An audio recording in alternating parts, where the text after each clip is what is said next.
Okay, so today we're going to be talking about volume of a prism. So we have these prisms right here, and we have some blocks filled out for different parts. So we're going to talk about the way to calculate this. This is a review. We've done this before, but we're going to practice it some more.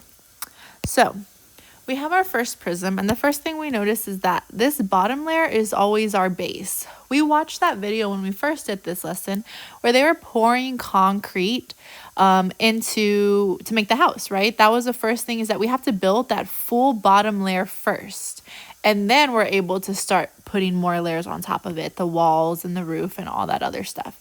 But we got to build that foundation, that base first. So to build that base, we have this bottom layer. We're going to go ahead and see how many little squares would it take for us to build that. That would be the area of the base. So I see that this way is 3, and then this way is 1, 2, 3, 4, 5, 6, 7, 8, 9. So we have a 3 by 9 base. So I'm going to go ahead and write 3 here, 9 here. So to find that area, we could count the little squares, or we could remember our formula for the area of a rectangle. If it's 3 by 9, to find that area of this rectangle, it's base times height, or 3 times 9, which is equal to 27. So if we counted them, if you wanted to count them, you could count them, and we would have 27 for the area of the base. And so once we have that one layer, we can add more layers on top of it. And let's see how many total layers we have. We have 1, 2, 3, 4, 5 is the height of my prism.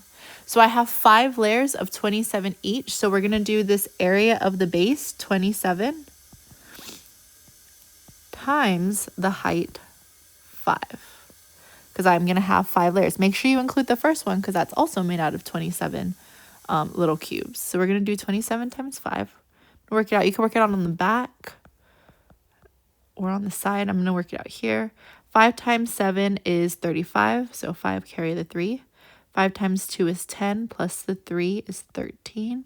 So our volume is 135. We're going to do units cubed. This should be units squared, areas squared. So with a little 2 as the exponent. So that's what you're going to do for these.